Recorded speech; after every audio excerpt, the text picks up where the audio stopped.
lots to think about, lots of good things to think about. We're going to hear from our college counselors who are going to talk to us about what we need to do this summer in regards to the college application process. But first, we have three awesome students, Anna, Kendall, and Lauren, who are going to talk to us about the yearbook and some things you might want to do this summer and think about next fall. So they're going to talk for just a couple of minutes before our college counselors start. So I'm going to turn it over to you. You can introduce yourself and tell us what you need to know. I'm Kendall. I'm Anna. And I'm Lauren. And today we wanted to talk to you about what you can do to get ready for next year and what you need to do over the summer to get prepared so it's not like a frantic, what do I need to do? Basically, throughout the year, towards the beginning of the year, we make senior ads for all of the seniors. And in these senior ads, it's like a collage almost of photos that kind of the parents get to choose that represents like their kid, and it's just a fun visual experience that all kids like get in the yearbook if they want one. Yeah, so it's completely optional. There's different choices you can choose. You can have a quarter page, half page, or full page. The quarter is going to be $100, the half page is $200, and the full page is $300. So again, completely optional. If you would like to schedule an appointment, we will do that at the beginning of the year. A lot of parents find it easier than making it themselves through our software that we can give you the link to. But if we recommend coming in, but making an appointment early, we usually have parents trying to do it last minute, and unfortunately we do have deadlines. So make sure when you get that first email to make that appointment right away. Another thing that we wanted to talk about is senior portraits. So around the end of the year, now-ish, you should be getting an email to schedule, or it will probably give you a date that your child should come in and take their senior portrait. You can always reschedule that if it's a date that you're away, but they're usually done over the summer or during the fall. So with that senior portrait, you're going to have that picture taken, and then a month later, you should be able to purchase whatever package you want. With that, you'll also get a link to the online website where you can view your portraits, and you should be able to pick which portrait you want in the yearbook. This year, a lot of kids didn't realize that. They didn't get the portrait they wanted in the yearbook, so make sure you do that as well. And also for the portrait that you pick for the yearbook, we ask that it's a blue background just so it's consistent throughout the whole book. So we can use our own photographers, or we go through Go through us. Go through us. Full photo. Yes. This year, we also had some difficulty with senior quotes. Just remind your kids that anything really controversial that could be harmful to any students or any faculty members or parents, we will have to take out, and that's with Mr. Egan and our teacher, Mr. Zambrano. It's all to their judgment, so remind your children that anything that's slightly deemed offensive, they will have to take out, so try to work on the safe side with those senior quotes. Both senior quotes and baby pictures you will be getting emails about towards the end of the fall. They're going to be long emails. They're going to have a lot of information in them. Please read the entire email, and it makes life a lot easier for us if we get the files named correctly, everything like that. So yes, the emails are long, but it's really important that you read all the information in them. It's not a junk email. Yeah. It seems like it's a lot and it's like really big. It's like, oh, it's spam. It has a lot of information in it, but it's really important to us. Yeah, and if you don't submit your baby picture on time, you will be getting emails from us every single day asking you to get your baby picture in. So please have that ready for us as soon as possible. So for over the summer and like what you can start to do in preparation for next year is you can go through any of your computers, any of your devices, any like photo books, and you can start getting a collection of photos that you want if you do want to do a senior ad.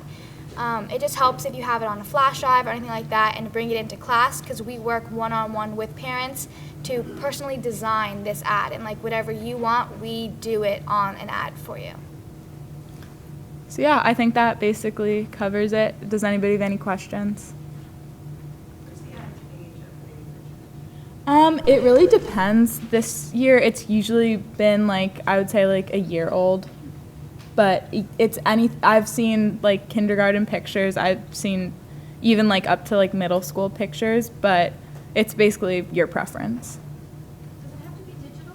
Can it be a paper copy? It can be a paper. We have scanners inside the classroom, so if you want to add paper pictures to your ads as well, you can come in and scan that too. Yeah. I'd say half. And it's completely optional. Like, you really don't have to do one if you don't want to. Like, it's between you and your kid. Okay, great. Thank you, guys.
Feels a little bit like Congress here, and we're testifying. You watch too much TV. Yeah. C-SPAN, which shows you a lot about my life. Hello, everybody. Good morning, good morning. All right, so welcome, everyone. I'm Cindy Rivera. I think you've seen me at 1,000 programs at this point, so you probably know who I am. And I'm Sue Carroll, and I run the College and Career Center. This will be my 16th time having this chat, so hopefully, I'm happy to say that less has changed than you actually would have thought over 16 years. Most prominently, my hair, but other than that, Yes, I've gotten blonde. yeah, and I've gotten grayer. But other than that, happily, the kids are all still pretty much the same. A little more stressed out than 16 years ago. And the process has changed a little bit, but the nuts and bolts are basically the same. And that's really what we're going to talk about today. What your kids can do this summer, a little bit as the school year ends, and more about the summer and what they can do to get a head start for the college application season that will be upon us in the fall. And if your student is, we always want to say this, if your student is not college-bound immediately after high school, then we can have that discussion with your guidance counselor, and I'm happy to help if it's a gap year conversation. So, but for what we're going to concentrate on today, it pretty much will involve the college application season that will be coming up in the fall and what we can do to better prepare for that. Where I just want to let you know also, the College and Career Center has a very active Twitter account. Even if you're not on Twitter, and there's tons of reasons not to be, you can open an account, never tweet at all, but at least you could follow us and you would be able to read some of the articles and be aware of some of the announcements that are made there. The same with the Facebook page. Even if you're not on Facebook, you could certainly just open an account just to like it. It just helps you keep you in the loop. The information that we impart there is extra. It's on top of the extraordinary website that we have in our department, and also the communication that you receive through the guidance update, for example. Do you want to add anything about the? Yeah, I one of the things I wanted to show you is on our website, all the things that we've kept on there, and especially all the presentations you've been to already, that even this year, we had financial aid night at the beginning of the year, that's up there still. We have the summit, standardized testing, if you have questions around that, that's up there. We just had 2 programs in the beginning of April, one on exploring colleges in England, and another with Anne Fleming Brown from Union around just the admissions process. So there's an awful lot of information already up there, and they're under video presentations on the side there. If you click on that, you could see all the things we've done this year. So I always encourage, if you weren't able to go to those things, they are there. How many of you went to the Anne Fleming Brown from Union College? Well, if you didn't go, it's worth seeing because she's hilarious and really, I think, puts the right spin on what some of us take a little too seriously, with very good results. She's got a good story as a mom and as an admissions head, so I strongly suggest it. Yeah. You're in really good hands. I can't even remember what the combined years of experience in the school counseling office, but the counselors are really wizards and are still the first line of defense and offense when it comes to the college application process. We started off sort of a formal kickoff besides the junior appointments that you have all experienced with your student. We also had a very successful interviewing workshop in April before break. Your children are delightful and funny and smart and very polite, thank goodness, which is important in interviews. And if they need, as things go forward and become a little more serious, if they're looking to do a mock interview one-on-one, happy to do it. That really becomes something that gets sped up a lot come September. So if they feel like they're not prepared for an interview, happy to help them out. They just have to swing by and make an appointment. This summer really is a time to finish looking at colleges. If you are going to interview on campuses, then to go ahead and do that also. And as your students collect information about colleges, maybe there's still printed information, that should all be going in a file and pulled out. We told our daughter that come August, everything got spread out on the dining room table, and any college she wasn't interested in got chucked, and anything that she was interested, she kept their view books. And it was a great way for her to sort of weed out what she had seen up until that point, and it was very cathartic to throw out things that she was not interested in. For the schools that your students are interested in, not necessarily applying to, but interested in, those schools should all be in Navion's under schools I'm applying to, or schools I'm thinking about. Just thinking about. Thinking about. The reason why that becomes important is because as I book college representatives for the fall visits, if your child has that school in that list, the system, it looks like it's coming from the guidance counselor, but the system will send your student a reminder that on September 14th, Lehigh is coming at 9:30, and they can RSVP to the visit.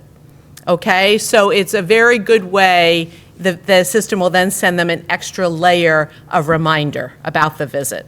So if they haven't put that school on the list, then they will rely on the old-fashioned list that's in my office and outside the guidance suite also. The college visits also will be on the New Canaan High School website as well. So it's important that that's one piece that has to go on Navion's before the summer is out would be helpful. Yeah, it's important that there's, I think, close to over 200 reps that Yeah, come we're very in the blessed. fall. So these are half-hour visits, and your kids will hear more about them. but they will be having to manage their schedule because they'll be leaving class in order to see these reps, and we don't want to see the kids sitting there for 7 hours every day, seeing every college that comes along. We want them to be really thoughtful and choose which ones are most important to them to see. So that is something we'll talk to them about in the fall, about how to manage that appropriately. But it's just good to make sure that your Naviance is updated. I have always asked the kids that as they see colleges, if they've decided they're never applying to the college or they don't like it, they can just mark in there low interest. That way I know we've talked about it and that the decision's been made. If they take it off, I might be saying, did you look at this again? And it just is ridiculous to go over that conversation 10 times when they're like, I told you already, I hate that school. So I just don't always remember those things. So it's just good. It keeps an ongoing list of things they've considered. They may never apply to it, but it's just that ongoing list that's going on there, and it's good for us to have for information. Okay. The other piece that they just got SAT scores. Did everyone see those this week for the March SAT? So that's good information to have. That's already in Naviance. We do enter their scores so they can really see where they fall with schools. Does Naviance super score? Naviance does not super score, no. So they will be looking at that and can look at that. You do want to make sure that your student has one College Board account. Sometimes they took the PSAT as sophomores, they took the PSAT as juniors, 2 different people signed up for them, there's 2 accounts in there. It's totally going to screw up application time. So if for some reason you think I can't find their account or there's some confusion around it, the counselor can't help with that. We can tell you whether there's 2 accounts in there, but we can't change anything. You'd have to contact College Board themselves if there's any mess up there. They may have used their nickname the first time they put something in there, and it's really got to be their legal name in there. Whatever's on their transcript should match with their SAT scores. These are all good things to straighten out over the summer before we start sending transcripts next year. Everything has to align. Those official names, they get lost in the sauce when we send things if the name on the transcript doesn't align with the name on the scores that you're sending. So those are just little tidbit things to clean up over the summer if you see that. If you have any questions about your particular account, each of us, I think you have access to it, Mrs. Granite has access to it to see if there's more than one account in the system. So we can look at that. But if you've been easily able to log in and see scores and there's no issue, chances are it's all fine, so don't worry about it. So then you're in good shape. With looking at the data on Naviance, this is where we really ask kids to start looking at it carefully and be realistic about it. We are entering all the current seniors, what the decisions have been so far as we know them, and all the seniors have to fill out an exit survey at the end of the year to tell us specifically where they're accepted, where they're denied, where they're waitlisted, where they're deferred, where they did ED1, ED2, where they're attending. On Naviance, you don't know who those kids are, but at least you can see the data behind who's going where on the scattergrams. And when kids open up the scattergrams, they're looking at the average and say, oh, look, they take an 82 average, I'm going to be fine there. But they're not looking at the fact that of the outliers where the athlete got in or someone with the hook got in had a very low average that brought the average down. So it's very important when you're looking at the scattergrams to look at the major grouping. Where is the average student if they're getting in or not getting in under that? It's a weighted academic GPA. Right. And you can look at it for both SAT and ACT scores. You just have to switch the icon at the top of that to look at based on scores. So we ask kids to look at that a little more carefully, because when decisions are made and they go back and say, well, wait, I was choosing wisely here when I made my list. But then when we look at it, you had to look a little more carefully as to why their averages were where they were. So we just ask to be realistic about it. There are outliers all the time. With all the scandal this year, I don't know how much the hooks are going to work next year, or how much that's going to change admissions. We're going to have to wait and see what that will look like next year. But I'm guessing that admissions offices are going to be a little more careful about all of that. A hook being, somebody on the board, or you went there as legacy. All of these things are coming into being impacted moving forward. So we don't know. We'll wait and see around that. Okay, and you want to talk about super scoring at all, or about sending scores in the fall? Yeah, with the super scoring, every college has a different idea to what super scoring they're going to do. Almost all super score SATs, meaning they take the best score from each sitting. So if your child's reading score was good in one sitting, but their math score was better in another sitting, they'll combine them and make a super score there. Many colleges are starting to super score ACT, but it's still on the lower end as to who's doing that.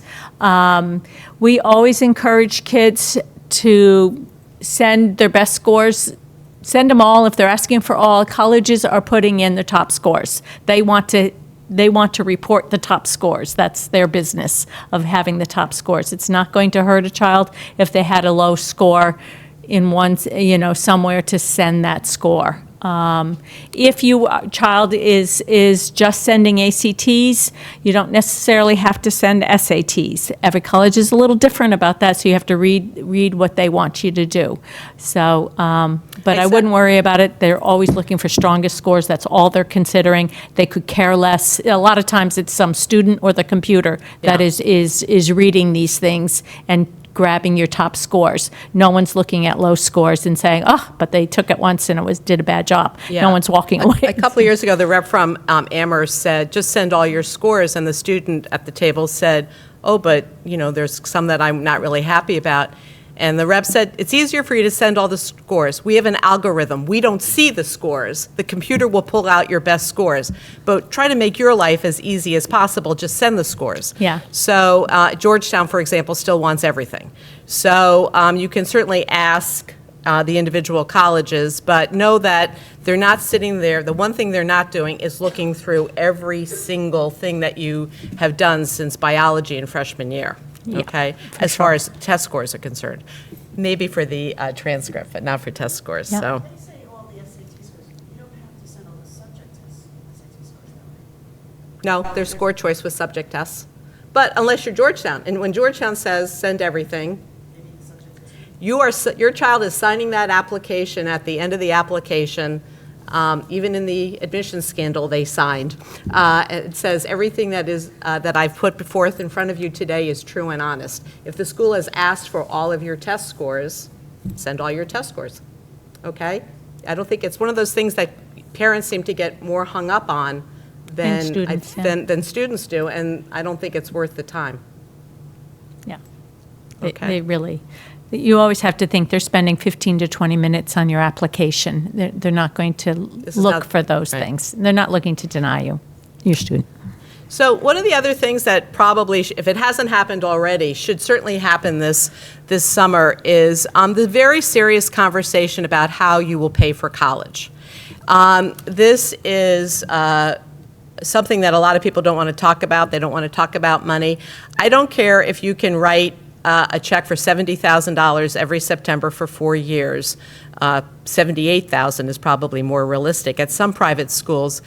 Your child should know, even if you can do that, good for you, but your child should know why you can do that, how you've saved, this is their first serious conversation about a financial responsible life. You have to yourself even imagine writing a check for one semester for $35,000. If you have a couple of kids in school, that's a challenge for everybody. So it's time to be very serious and have a very serious conversation. If loans are going to be taken, how will that happen? What kind of loans will they be? Help your child understand why they should be going to class every day when they get to campus, why they should be taking it seriously. The investment you are making in them because you believe in them. It's a really important conversation. It's a life conversation, more so than just how are you going to manage this. If finances are going to impact your child's choice in college this time next year, because May 1st, the deadline to make that decision will be looming, then that should be a conversation that should have happened a long time ago, so that the student is not sitting across your kitchen table crying because they got into the school that was $72,000 a year, and oops, there was no financial aid, and now you can't do this. Okay, so it's probably one of the most important conversations that you can have with your soon-to-be adult child. And again, even if you can effortlessly write that check, it's still a conversation. Your kids need to know why you can do that. That's a responsible conversation to have with them. One of the handouts that we have for you today is something that your kids can do this summer for merit money, for scholarship money that will not have to be paid back. And that would be to register with either Merit Aid or FastWeb. Those are two nationally ranked, vetted websites that will ask very particular information about your child. Did you have a grandparent who fought in World War II? Do you play a musical instrument? And then that site will... Are you left-handed? Are you left-handed? Are you over 6 feet? Because there are scholarships for all of those things, believe it or not. And then the site will email your student scholarship applications that are germane only to them from the information that they put in. They are national scholarships, so they're difficult to get, but usually they just take a form and an essay. So it's a good thing to register with.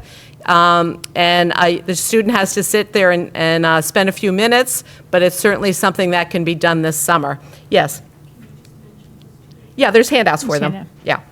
But it's FastWeb and meritaid.com. There's also a question on the Common App. Are you going to be seeking financial aid? Would you like information sent to you about financial aid and scholarship? You're more than welcome to check that box also. They've actually developed that website quite a bit with scholarship information. Yeah, it's very good. Which is quite good. Very good. Also, every single college by federal law has to have something called a net price calculator. A net price calculator is the amount that a student pays to attend an institution in a single academic year after subtracting scholarships and grants the student receives. That's the net price. Every college has to have a calculator to help you figure that out. So the one that I always use, even though I didn't have anyone who went there, is Wellesley's got a really good, easy one. They're all actually pretty basic. It would be great to spend some time with your student sitting there on a college that they're interested in. Go to their net price calculator, usually on the financial aid page, put in some numbers, and see what the possibilities are. Would you be expected to pay full freight? Would there be some grant money? So it's a very great way of you figuring out exactly how much that college is going to cost. Again, you're going to be, even for UConn all in now is $33,692. For in-state. For in-state. That's our state university. So absurd. Again, this is... plus fraternities and sororities, that's a big one, yeah, too. $500 after you join, $2,000 sometimes to join the fraternity or sorority, travel back and forth. And every year you're paying that. I remember that one. Yeah. So again, I can't say enough. Serious conversation to have, but well worth it as your children cross the bridge to adulthood. So now, moving on to the Common App, we are going into junior health classes in the after APs to get all the kids signed on and creating a Common App account and walking them through what they can do over the summer to get started on it. Common App is up and running. You can do it at certain parts they can get started on now and over the summer, not everything. but we will get them started on the personal information and understanding all the things. Common App is pretty easy to follow at this point. They do a pretty good job with that. But they can be looking at that and getting started with that, and we'll teach them what to do with that. So if they know some schools that they're applying to already, even one or two, they can enter those schools. They can, certainly, and they're not sending anything till they get back in September. But for now, they can at least get started on it. As of August 1st, it rolls over to the 1920 application season. I guess it's the 2021 application, actually, because they're going to college in 2020.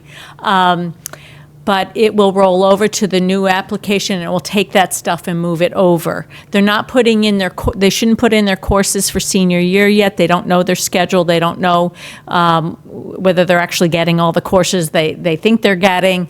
They may start in these courses and change their mind about things. You know how September goes around here. And so I would hold off doing that till they're pretty sure they're in their classes and are going to stick with them. We don't want them sending off applications and then coming to their counselor and saying, I've decided I want to drop that AP course, it's too hard, because then we have to call the college and tell them you've changed your mind and you're working for an easier schedule. Never looks good. So we want them to be really sure about what they're taking and that they're in the classes they're in before we tell colleges what they're doing. So I would hold off on that piece. Also, as of August 1st, the colleges put in supplemental essays in supplemental questions that they may want to upload. The kids already have we gave in junior appointments, I think, the Common App questions for this year, but we have them here. And a lot of the English classes are working with the kids on their essays already, doing it as part of a project sometime in the spring. So your kids may already have something in the works on that, but that is the big piece that I know they worry about. You know, can I just interrupt for a second? Cindy just kind of glossed over when she said we're going into health classes. We haven't done this before. So your kids are going to, it's a great thing to do. It's done a lot at private schools, but to do this in a class the size of your junior class. So your kids will actually, in a classroom setting, begin the Common App and also get an overview of the other application platforms. That's amazing. So all of that scrambling that you might be doing at the dining room table in July, if you can actually harness your child long enough to sit down at a computer and open up a Common App account, will be done. They will have had their username, their password, the demographic information will be in there. As Cindy said, it will get built upon, but they will have such a good head start. So this is really terrific news. Thank you, Sue. You're welcome. Okay.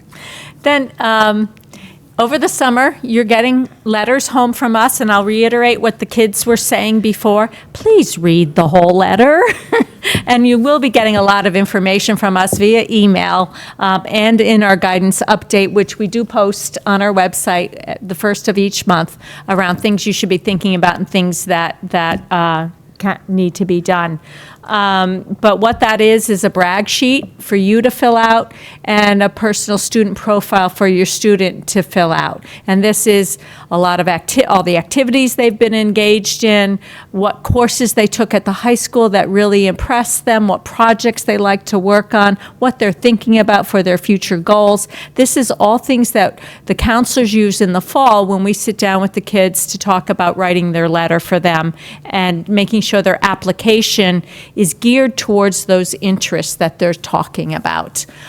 We work, what I've been seeing this year in terms of trends, they want more and more for students to be identifying interests, not just, even if they're undecided about a major, they'd like these kids to be thoughtful about what they're thinking about, what they're interested in, what courses they've really thrived in, so that their application is very directed towards that in a lot of ways. So we're going to be working closely with them around that and talking about that with them in the fall. So this sheet, we call it the pink sheet because it's on pink paper, but it's also going to be online if they want to they can certainly type it up if they choose to do that. Those two pieces between your profile brag sheet, which tells us stories that your kids would never tell, or talk about them, what you see as their strengths, so important for us when we're writing our recommendations, so that we can make the kid come alive when talking to colleges or when we're sending it to colleges. So And, you so can it's make important. make 2 copies and have both mom and dad fill it out. That's what we did in our house. We saved them then too and gave them to our daughter after the application was all filled out. But it was amazing to me that my husband described her in very different, much more professional terms about what a gifted speaker she was, and whereas I was talking about in 3rd grade she was nice to somebody. So feel free, that all of this information is incredibly helpful to the guidance counselors. Write a very nuanced letter of recommendation for your child. But the key is also there's a time when it's due, and like all things surrounding college applications, try to get it in on time. Well, not try to, actually get it in on time. That's important. Yeah, it's helpful to get it done over the summer. So, because we ask for it by mid-September, even if we don't see your kids till October sometime, it's just good information for us to start thinking about things and using it as we're putting their package together. The other piece, and I think all of us will be talking to the juniors about this, is that they should be asking their current teachers now in April and May about writing for them, writing their recs. Most kids we ask to ask 2 teacher recs and to ask now for that. It's not always 2 junior year teachers, but it's at least 1, and they should be touching base with them in case teachers write over the summer. So we'll be asking them to do that as well. So. And it's a good idea if they, before the end of junior year, as they've asked these teachers, to actually just handwrite a thank you note. I mean, an email is fine, but gosh, they're in the same building as the teachers. To actually handwrite a note, walk it to the teacher and say, And put it in the box in the office. yeah, and, thank you so much for doing this. Teachers write these recommendations on their own time. Guidance counselors write these recommendations on their own time. And it's nice to be thanked. That's the gracious, again, adult-like thing to do. So that's something that your kids can do before the school year ends. So then when we get back in September, and we have all this wonderful information, hopefully your kids have somewhat of a list of schools that they're going to start applying to. We certainly continue to develop it through the fall, but they might be applying to some early schools. We meet with the kids in the first 2 weeks through their English classes to teach them about uploading things and how to send transcripts and all the nuts and bolts of putting this whole application together. We also have a meeting for senior parents as to what you can do around helping them and being a support for them as they go through this. Really important for the kids to own this, not for you to do all these things. If they're not ready in October to apply, then that's on them, and they're not ready. They're not mature enough. They will be ready by December when all their friends are hearing from colleges and they've already gotten in. Then the rest of them will go, oh, wish I had done that. Now I have to do this. So they all catch up eventually. But they do, you can trust that they're hearing from every one of their friends about applying to college. So it's not necessary for you guys to be the nag all the time about it. They'll hear it from their friends and get going on it. It is a monster that takes over, and I think trying to keep them from just being too stressed about it is really the biggest goal for both you and I and me in terms of this going into the fall.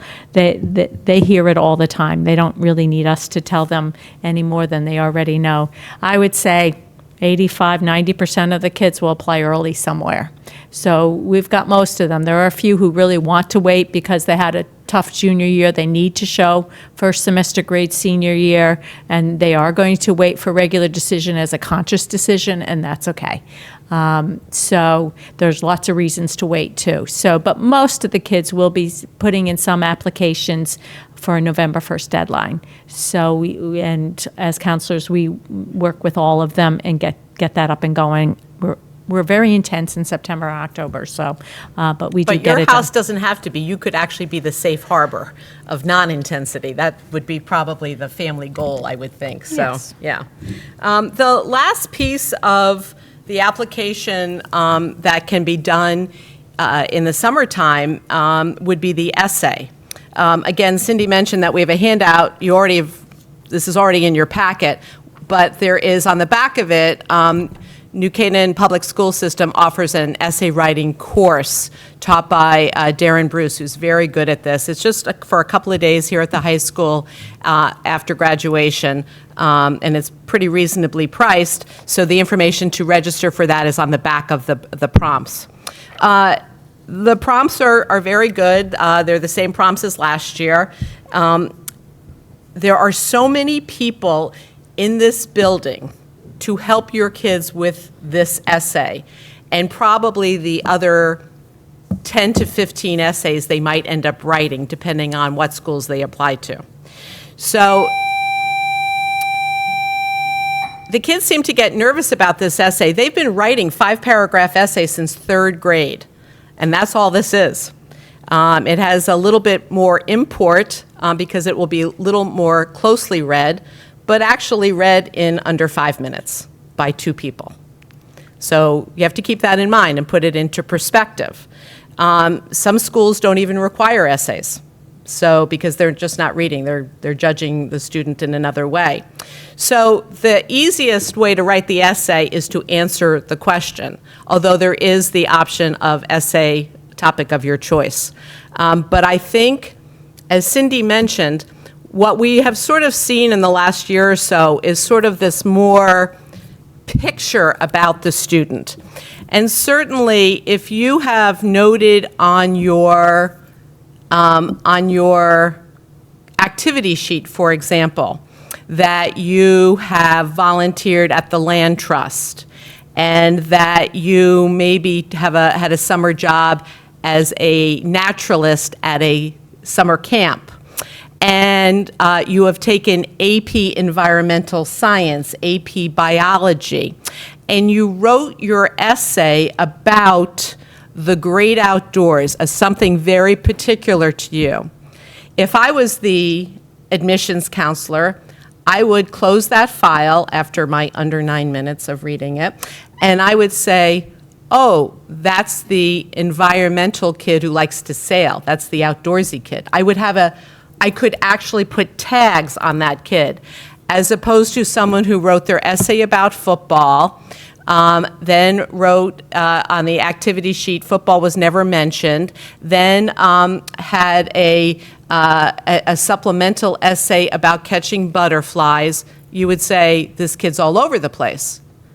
And what kind of maturity would a kid who's all over the place have? And, the big thing is colleges are not looking for a well-rounded kid.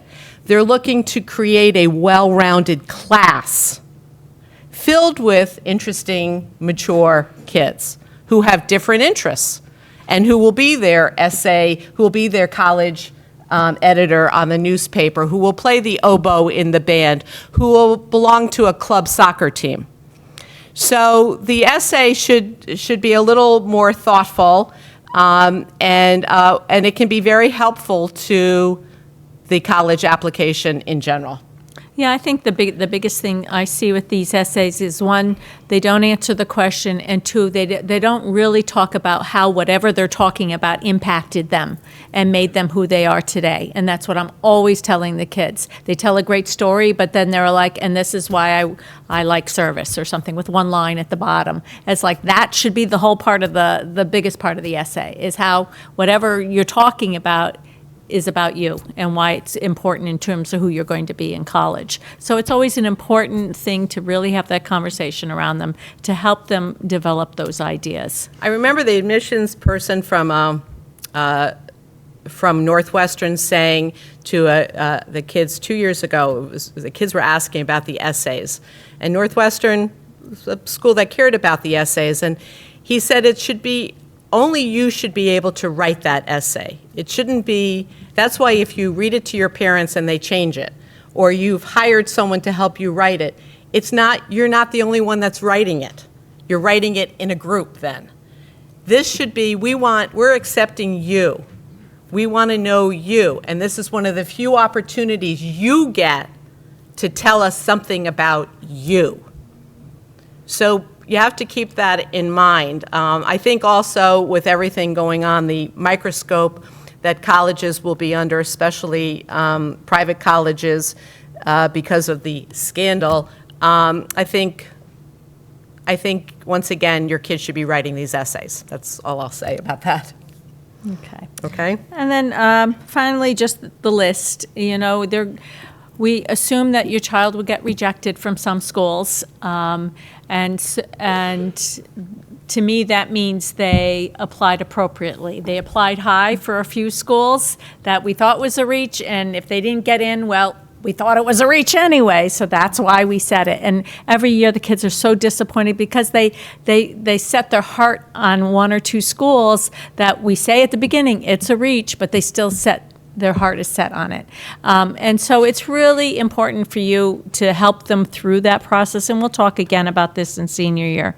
But also at the other end, when we talk about putting backups and likelies on their list of schools that academically they stand an excellent chance of getting in, they have to like those schools, because over and over again, that may be the options they have. And when those are the options, they say, well, I didn't really want to go to that school. That's a problem. If they don't really like it, it's not the right backup. They have to like it and see themselves in their backup schools as much as they like those reach schools for them. So it's really important, that range of schools, that you're finding the right balance of schools. Things happen all the time. I've had really nice surprises of kids I didn't think were going to get into a school that they ended up getting in at the last moment.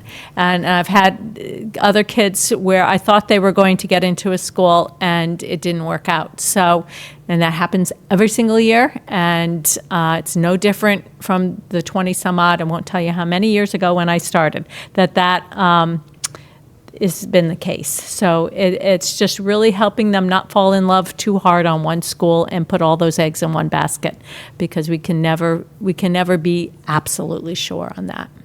So Yeah. At the end of the day, have a plan B. You told me Yeah, that. yeah. Have a plan B. Well, I think, again, I'm big on the whole college thing as being really the first sort of big adult thing that your kids have done. And I think, every adult who's, going to do something is deciding how to do it. They have a plan B. If plan A doesn't work out, what's plan B? Sometimes you need plan C. In my life, sometimes it's been D and F. So I think it's important that kids examine options, I think, as real options. I think you shouldn't be wasting $55 on a college application if your kids have no intention of going there. That they should like all the schools. Not love all the schools, like all the schools. At the end of the day, who your child ends up with in their marriage for the rest of their life is so much more important than this thing, okay? But that's how we look at it, like this is it. Well, this is not it, and in my life, I can't believe that a rejection from one place doesn't mean that there's a possibility someplace else. And that's what we should be telling kids, that they pretty much really haven't had a lot of rejection up to this point. And maybe this is going to be the big thing that's going to happen to them, and maybe it'll be sad for a few minutes. But what possibility does it else open? So I think all of this, as much as it's nuts and bolts and application and keeping things organized and going to cost you a ridiculous amount of money, there's all of this emotional side to it too, that leads to really the tone that you set in your house, the fact that you recognize that your soon-to-be seniors have a life way beyond this darn application process, and that they should be able to enjoy that life and grow their senior year. And then this time next year, they're going to be going someplace. They're going to have to figure out where that is. They're going to actually have to make a decision, which is hard for them, because at the bottom line, they're the ones on that campus And if the worst thing happens and they don't like it, they can transfer. They're not, no one is putting a ball and chain on them on a college campus. I'll have to Okay. say that I think right now 100% of my seniors are happy about where they're going. So it doesn't always sound that way during the year as we're processing it, and they're getting in somewhere, not getting in other places. But right now, they're pretty happy. So you just got to kind of remember that it's going to be okay. Okay, questions? We're Okay, good. we did our job. Thank you, everybody. Yep. Please come on up and take a handout.